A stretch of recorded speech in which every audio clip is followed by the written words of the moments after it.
Hello there, you Awakening Wonders. Thanks for joining me today for Stay Free with Russell Brand. Today we take a deep dive into and unpack a bunch of subjects that you'll be interested in. One, Bill Gates' U-turn on climate change. How can we ever trust him again? Let me know in the comments and chat. Two, the legacy of Barack Obama. It's weird, isn't it? Because we were talking about no kings earlier in the week, and now we have to look at the kind of attempt to mint new founding fathers in real time. How can we ever believe in Barack Obama again after 2008 and after the period of his presidency in which he got involved in too many wars and frankly didn't deliver? Who can get it up for hope and change anymore? It was hard to get it up in 2012, wasn't it? The second time that he was in. So we look at the legacy of Barack Obama and we look at the hegemony that continues to exist in American politics, even though you fundamentally want to be an actual democracy with maximal authority at the smallest level of government. That's what I'm pitching to you anyway. The sovereignty of the individual, democracy in the community, the ultimate power of the state, and then minimally nation-state government. I don't know, that seems to me like the constitutional intention of America, although I know it's an ongoing argument and there were big state founding fathers like Hamilton and small state founding fathers like Jefferson. I don't know, like all of the various different, I know Patrick Henry, for example, was like, this shit's going too far right after the War for Independence. So,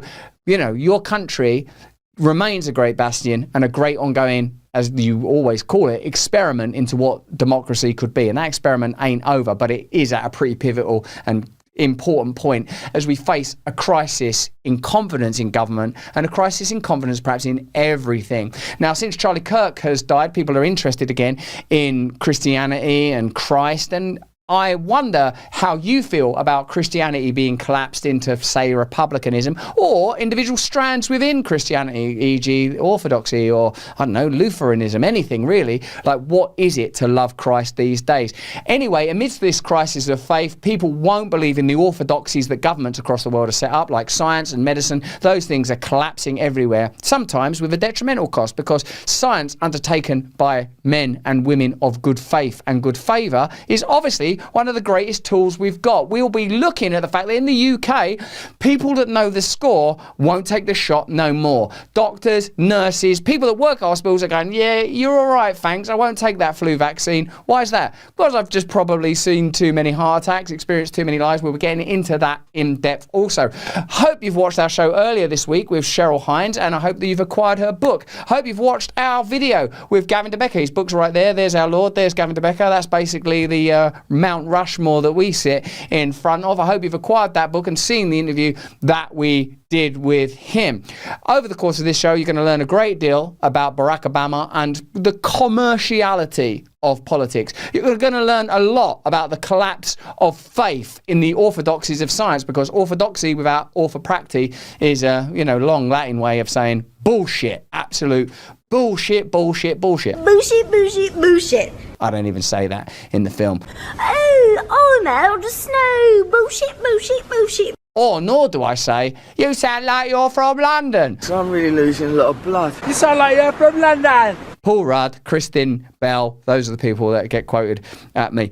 Hey, so we'll be looking at Bill Gates' convenient climate change pivot. You can't trust that dude no more. We'll be looking at Barack Obama's Ozymandias mad monuments to self. Can't trust that dude no more. And we'll be looking at doctors, nurses and medical professionals not taking the jab. Can't trust that no more. I know you know all this, but who do you know that don't know all this? Share this content with them. Make sure that they know the truth. It's your obligation and your duty, Lord. It's your absolute obligation and duty. If you haven't got Rumble Premium yet, get Rumble Premium now. You support me there as well as getting additional content from the likes of Crowder and his Mug Club and Tim Paul, the ever excellent Glenn Greenwald, our friend Dave Rubin, Kim Iverson, so many great content creators, and I directly benefit if you subscribe to Rumble Premium. So why don't you go ahead and do that if it's of any use to you. Let's have a look at our first video today. Strap on. No, don't strap on. Strap in. If you haven't got a penis, you're probably not meant to have. Oh, no, let's not get into that debate. Just strap in and watch this video. See you in a second. No kings, including Obama. Hello there, you Awakening Wonders. As a former liberal myself and a denizen of Hollywood and a person that thought it was fantastic when Barack Obama became president, I have to say that him building a Kubla Khan-style monument to himself at a point where people are talking about the hegemonic symbolism of Trump's early reign seems hypocritical, doesn't it? Do you remember the excitement that accompanied the election of Barack Obama? Were you happy? Did you celebrate that Barack Obama became president of the United States? Because this is the kind of political territory that I'm truly trying to operate. I want to live in America, I love your country, where people are excited that anyone from anywhere can become president, including Kenya. That's a joke. I mean to say that if the reason you don't think Barack Obama should be president or should have been president or was a bad president or is a pain in the arse even now, it's because he's black, then that's not the team I'm on. That's not the side of the argument I'm on. I thought it was fantastic that there was a black family in the White House. I thought that meant that America was changing and America was heading in the right direction. I felt optimistic. Then, of course, the 2008 crash happened. Barack Obama bailed out the banks and it became clear to me, at least, and I wonder if you as well, let me know in the comments and chat, that we were being distracted by cultural, ideological and racial issues and in fact hoodwinked into believing that real change was possible and indeed was happening,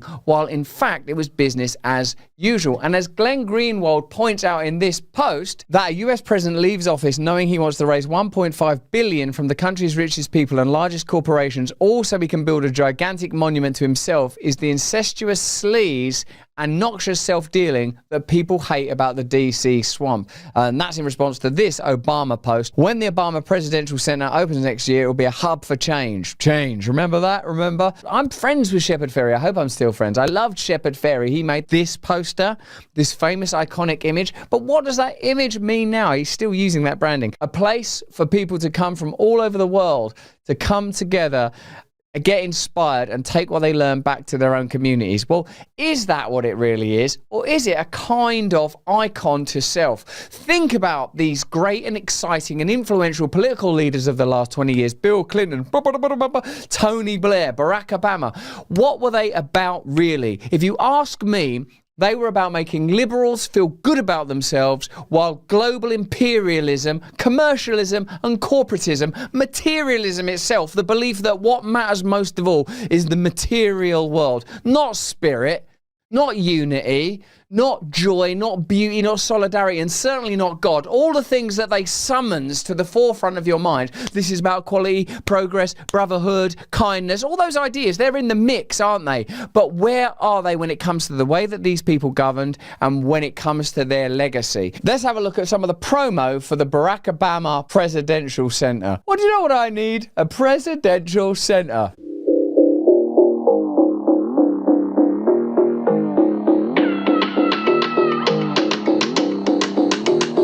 I think they showed that shot just so that we could see that person had dreads. And they're still playing the same card. They're playing the card that this looks like progress. Because it is progress that people that were brought to America in chains have ascended to positions of power. That, if you isolate it, is a good and positive thing. But when you look at it in the spectrum of what's actually happening, it's a meaningless thing. It's a distraction. And wokeism is the arse end of an ideology that attempts to distract you from reality by highlighting one positive idea. That's what progressivism itself is. Aren't we doing well? We're progressing. It's women in the workplace. Gay people can get married. Well, what's happening at the level of the spirit? Not forget just the level of the spirit. What's happening globally? Are there more people in slavery than ever before? Yes, there are. Are we tumbling face first into limitless and senseless vice? Is pornography available at the end of your hand? Are we deteriorating? Are we losing the spiritual war?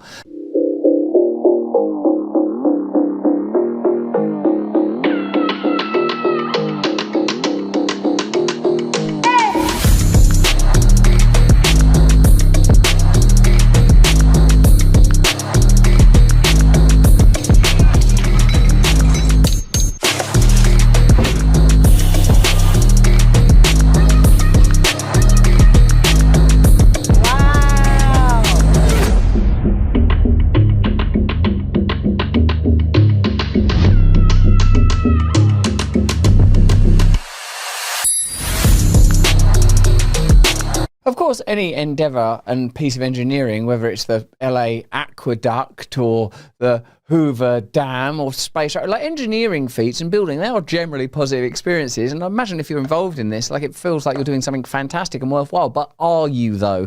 What are you contributing to?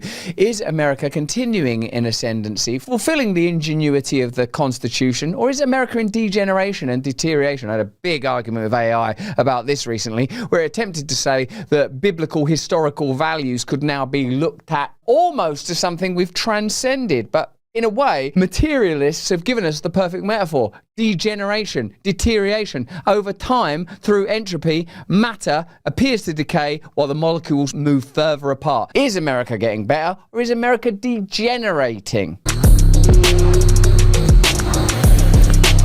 We can't make this content without the support of our partners. Here's a message from one now. Fume. Do you need something to fidget with using your hands? Do you sometimes wonder, oh, what should I do with these things, these glorious miracles? I'd be better off as Edward Scissorhands, with literal nuts and bolts for fingers. But what happens when you touch your own face? Little cuts. What happens when you try and love people? You slash them. You need Fume, unless you're Edward Scissorhands, in which case it would be very difficult to operate that. Fume. Have you ever found yourself reaching for a bad habit? Where's my bad habit? Without even thinking about it, maybe it's stress, boredom, just wanting to fit in. Well, that's where Fume comes in. It ain't about quitting, it's about replacing. Fume, the sponsor of this very video, offers a simple and enjoyable way to break away from bad habits while still having something satisfying to reach for. No vapor, no nicotine, just flavor. Fume is an award-winning flavoured air device that delivers great taste without any harmful chemicals. Instead of inhaling vapour, you simply breathe in natural, food-grade ingredients, satisfying the craving without addiction. It's sleek, it's portable, it's built to last. I go for crisp mint because I like to feel freshness when I'm supping upon the sweet air that God gave me. Inhale that Holy Spirit, breathe it right in. Fume. Over 700,000 people have already made the switch to Fume as part of their habit change journey. If you're ready to try it yourself, now's the time. For a limited time, if you order the Journey Pack using my code, Russell Brand, you'll get a free Fume topper, an awesome accessory to level up your experience. Click the link, tryfume.com/Russell Brand, or scan the QR code on the screen to get yours today. Click the link at tryfume.com/Russell Brand, or just scan that QR code. That one. Just scan that to try Fume today. Back to the content.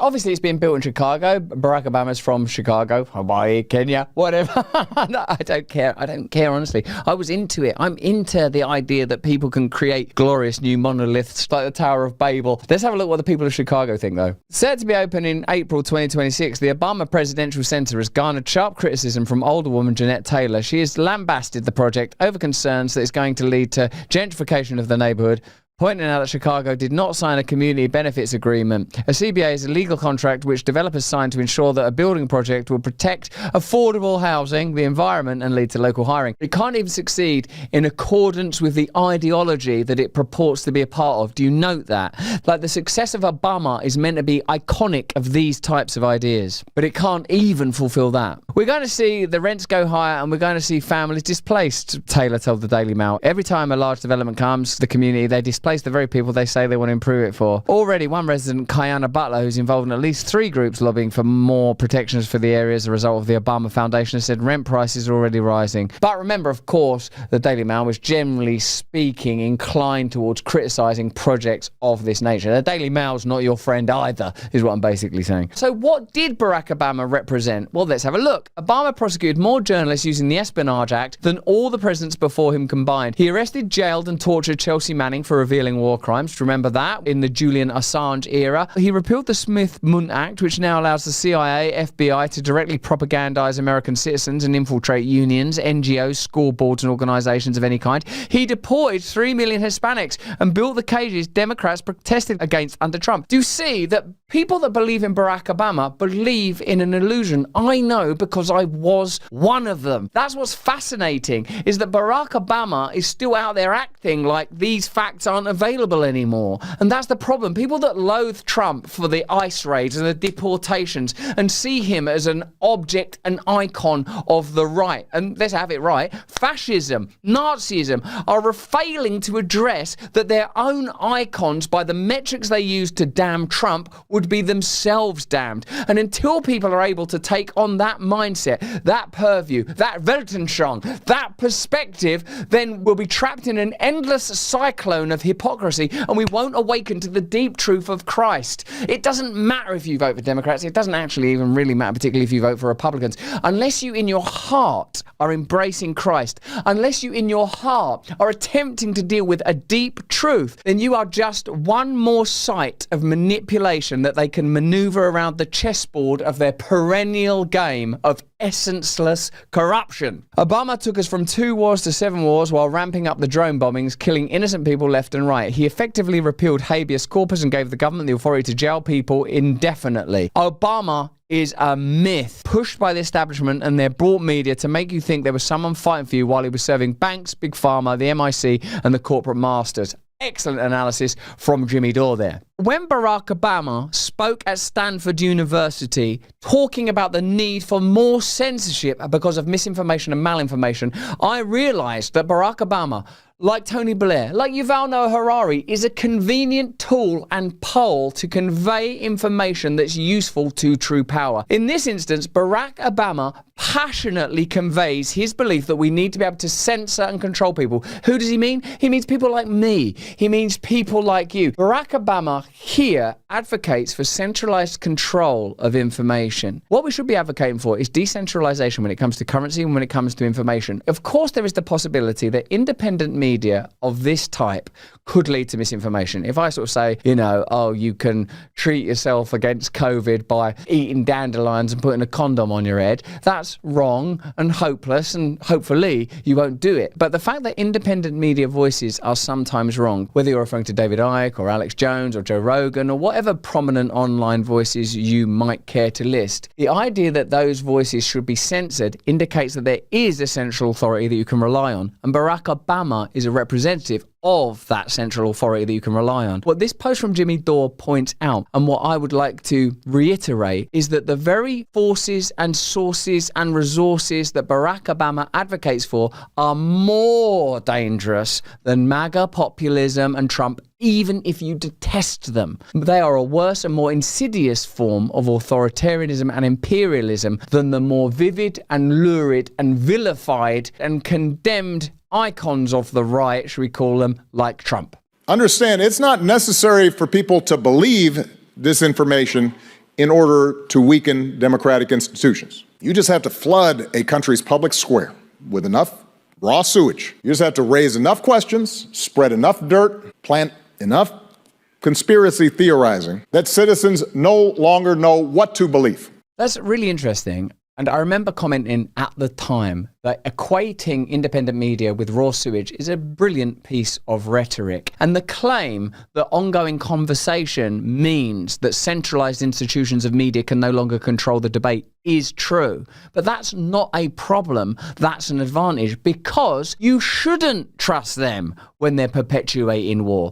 You shouldn't trust them when they're telling you to take vaccines. Even if you just take the period of the pandemic, which is primarily what he's referring to here, in fact, we now know that they were wrong about social distancing, wrong about masks, wrong about vaccines and their efficacy, wrong about vaccines and their potential side effects. Whereas what Barack Obama is saying here is Joe Rogan should have been banned. Russell Brand should have been banned. All of those voices that were making you cynical and skeptical about social measures during the pandemic and medical measures, for example, what they were referring to as vaccines, those voices were right. Now, in the interim, Bobby Kennedy, who was a marginal figure, is now the secretary of the HHS. So the world has changed and in some ways improved. But my God, you can't be objective about any of the MAGA figures. They continue to double down on their condemnation of the evidently and obviously imperfect Donald Trump. And I suppose the reason that I'm focusing on Barack Obama in this instance is they continue to celebrate, reify and glorify the name and icon of Barack Obama instead of acknowledging that Barack Obama was not a good president. The facts and the figures speak for themselves. And even in this, his post-presidential period,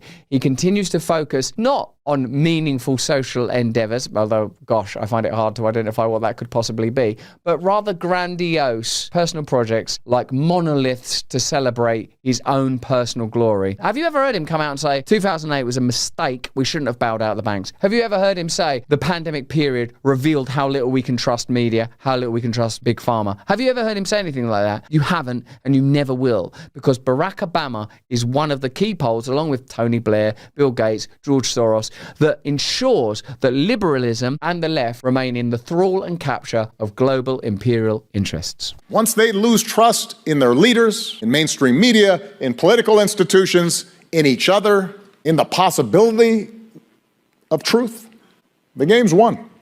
Mark Maron's tenure as popular podcaster defined an early part of online media where it could have gone, I suppose, any number of ways. Mark Maron was broadly liberal. I went on Mark Maron's show. He's a lovely guy, a great comedian, and he had an unusual route to mainstream success. Subsequent to his podcast and his extraordinary success, he entered the mainstream, did movies, became a success within the institutions of power that he was previously peripheral to. Remember, he's mates with like Louis and stuff and came up with Louis. Louis has been kind of cast out because of somewhat unsubstantiated attacks on his sexual conduct and stuff. Difficult for me to talk about those kind of things. You know what I'm going through legally myself. But what I'd like to say is that Mark Maron is an example of a liberal, let's call it sort of an urban figure, rather than Joe Rogan, who's become much more representative, say, of the sort of robust UFC commentating, firearm owning, meat eating, ivermectin taking aspect of the online space. And it turns out that taking ivermectin is a pretty sensible thing to do if you want to fight off viruses,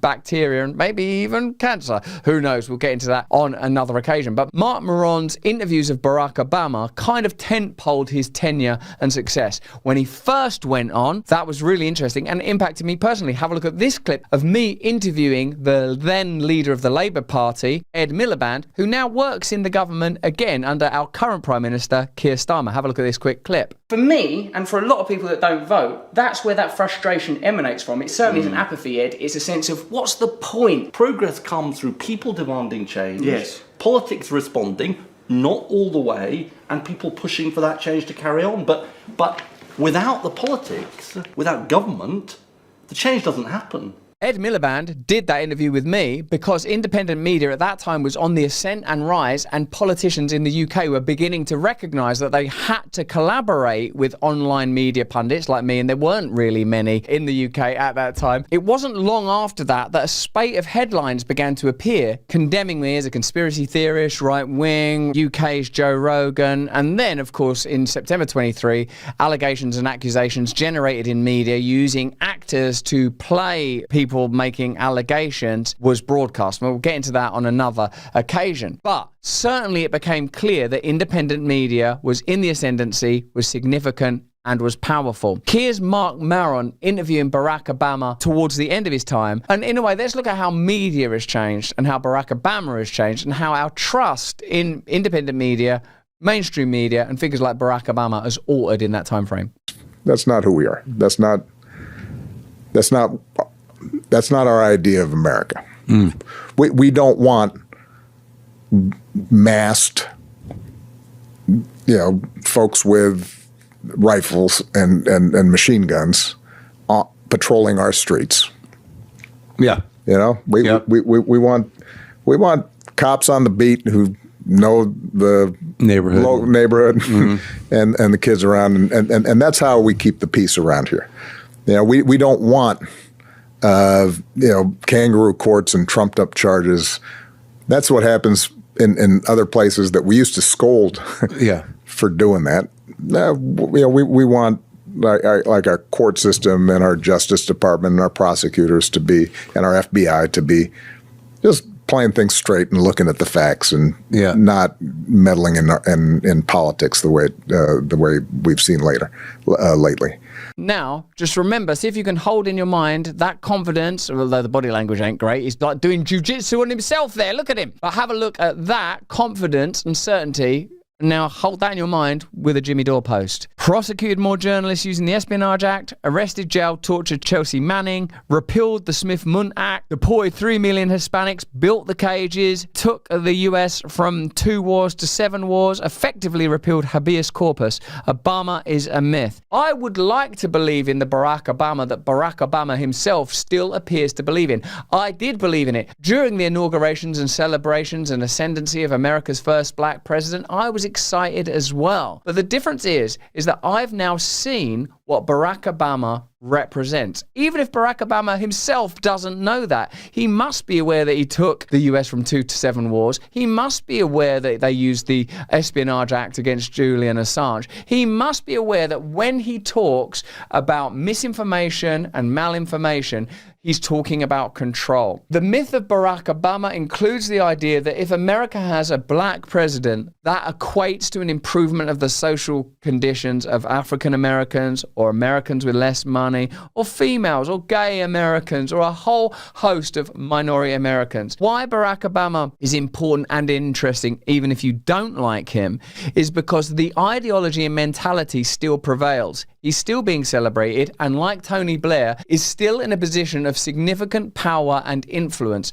And that power and influence is being used to control discourse, control media, censor, and ensure that global imperialism continues to advance. That figures like Trump, the MAGA movement, and nationalists everywhere are overtly, explicitly, and aggressively vilified. If the metrics and measures that you would use to condemn nationalists like Trump and MAGA and nationalist movements elsewhere, if those metrics were reliable and true, then you would have to use them to condemn Barack Obama too. So Barack Obama, as a president and as an elder statesman, is a pivotal figure in ensuring that America can continue to believe lies about neoliberalism and can continue to deceive itself and the world about what the Democrat Party and neoliberalism more broadly means. But that's just what I think. Why don't you let me know what you think in the comments and the chat? Whether you're watching this on YouTube as a one-off or as part of our Rumble show, remember to join us 3 times a week on Rumble, at this time for our live participatory show and at these times for our other shows every single week. More important than that, if you can, please stay free. Hey, if we're supposed to trust the science, why are scientists and people that work in medicine refusing to take vaccines? Hello there, you awakening wonders. Did you know that 9 in 10 hospital staff that are mandated, or at least, encouraged, coerced, pushed, pressurized into taking vaccines no longer take them? I'm talking about a story out of the UK, but that affects everyone, everywhere, because people are beginning to recognize and learn that we were lied to significantly throughout the pandemic period and in ways that have not been addressed, apologized for, let alone remunerated. And in the cases where they are remunerated, guess who's protected from the payouts? Yeah, it's the pharmaceutical industry. So you take the vaccines, you get the injuries, and you pay when people are successful in proving that they are vaccine injured. What a fantastic racket. Nice work if you can get it. Let's unpack it. That's all we've got time for on YouTube. If you want to see the next video, and I recommend that you see it because it's a belter, then click the link in the description, get on over to Rumble and Rumble Premium. Hey, that's all we're able to give you on X. Click the link in the description, get over to Rumble where you can see all of this content in full as God intended. The NHS, that's the National Health Service, the state health care that's provided in the UK, for now, almost 90% of employees at one health trust rejected the offer of a flu vaccine